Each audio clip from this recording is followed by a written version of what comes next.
Alright guys, welcome back to the shop, and this is going to be the first series of videos on putting this transfer case back together. This is a new used half. I went ahead and bought another half because the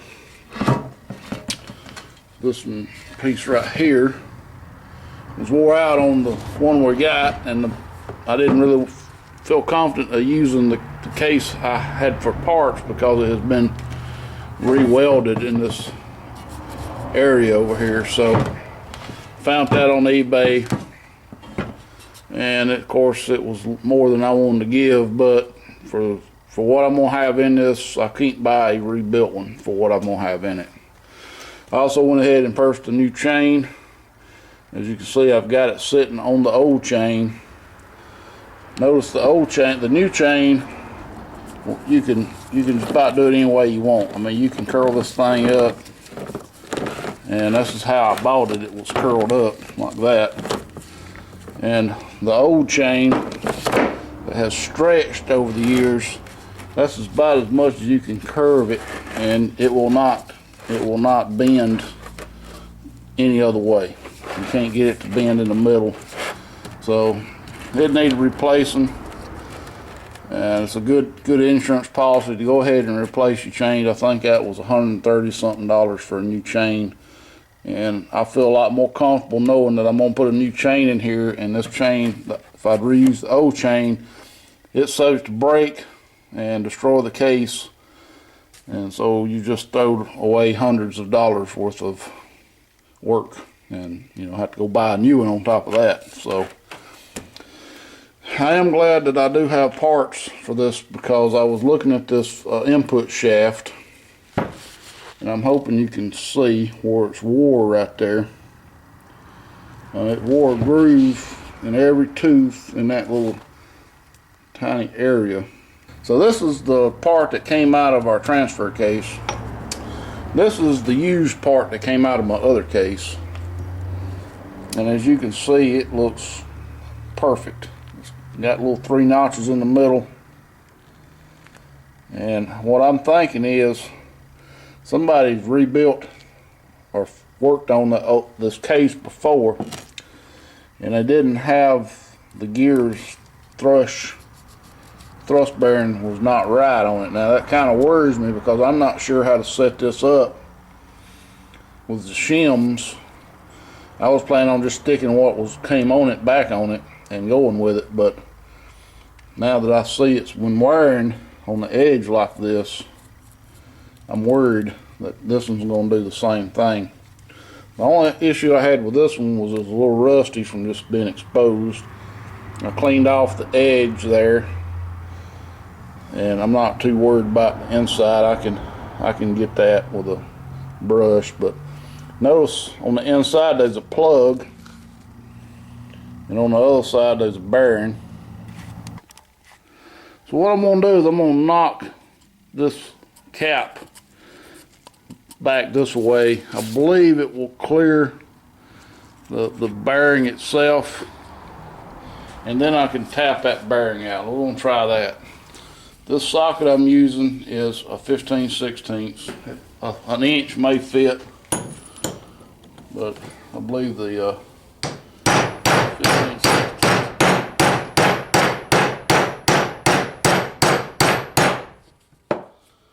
And it is driving the bearing out. I don't really like beating on the end of my extension like that. I'm probably going to booger that one up where it's not usable, but it is a Sheep Shy 1 extension.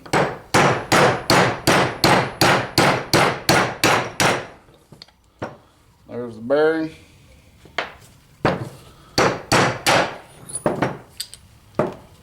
And there's the cap. So that is how you get the bearing out of the input shaft. You drive the cap and the bearing out, and then going back in, we'll put the cap in and then the bearing in. We want to make sure, turn the light on where y'all can see, that this hole does not get covered up inside there. That hole has got to be exposed. Alright. Because that's where the it should be the cap should be below that whole line, and the bearing should be above it. That's what oils the bearing. And that was easy enough. We'll clean this one up and we'll install the bearing, the new bearing. We'll install the new bearing and reinstall the cap first. Now we're ready to go back with the cap. I've done set it in, and what I'm going to do is just tap it down gingerly.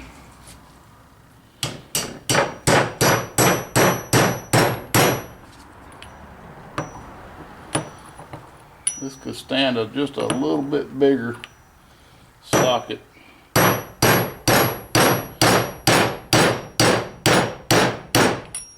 Now I just want to get past that hole there. So let me find my hole. There it is. So I got to get past that oiling hole.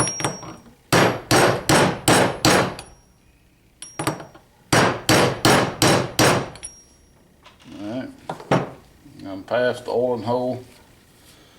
I think that should be satisfactory. If y'all can tell, just shine a little light on it. There's my below the hole there. Alright, so now I wished I had my bearing drivers. It would be a lot better. I'm just gonna take some transmission fluid and I'm gonna put some fluid in these bearings. Go ahead and lube these bearings up.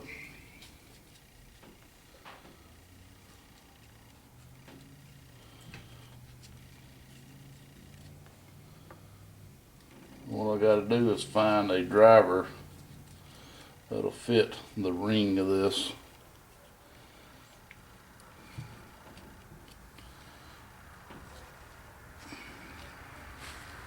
And what I typically end up using is just a socket that fits. It just needs to cover the whole thing here, and that'll work. This one's too small.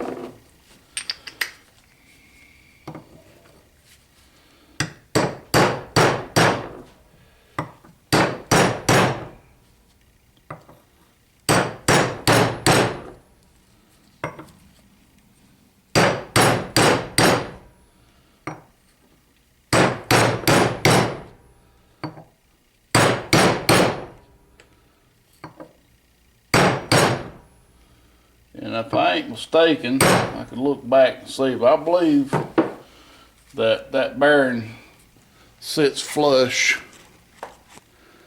because we need that oil hole exposed. So I believe that bearing is flush, and that's ready to go.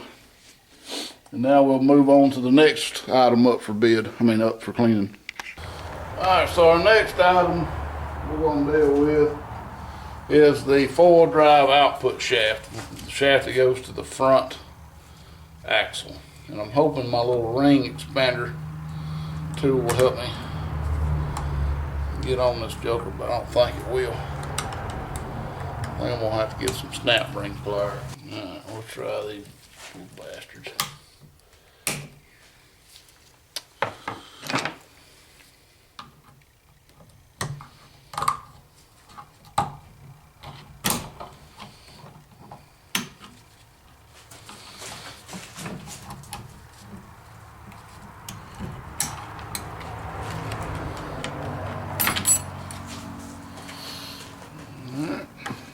Work.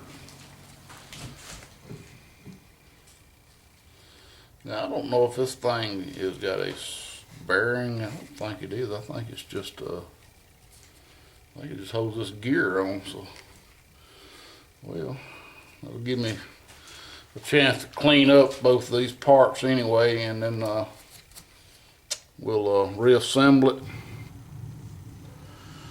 Alright, so I got it all cleaned up, and I'm going to take some transmission fluid and kind of oil grease these splines, just oil it lightly so they don't rust, hopefully. If I had some trans gel, I would have probably put some of that. I'm going to have to get me some of that tomorrow. Or either that or some, just a light coat and axle grease. I thought I had some of that here. I don't know where I've seen it. I know I've seen it, but I might have seen it out to the shop earlier. So anyway, this is going to slide back on this hub like that. Our snap ring will go on, hopefully without any troubles. Get it started, maybe.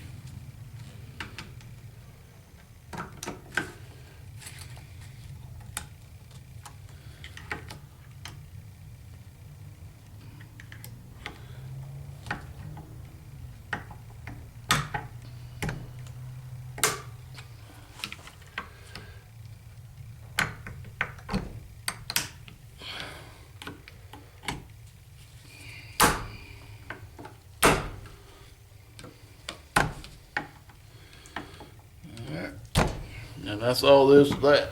So the input splines for the SM465 granny low 4-speed, and I believe the turbo 400 is the same, and the input for the 350 and 700R4 are the same. This transfer case that was parted out is a come off a manual, 4-speed manual, and so they ought to be identical in every way. So be careful if you're changing out your input shaft to make sure you have the one that you need, because the spline count are different. I believe the ones on this particular transfer case is less splines than the ones on the 700R4 transfer cases. I just want to clear that up, because I don't want y'all thinking, hey dummy, you putting it together and it ain't gonna work. Well, they're identical, so I know it's gonna work.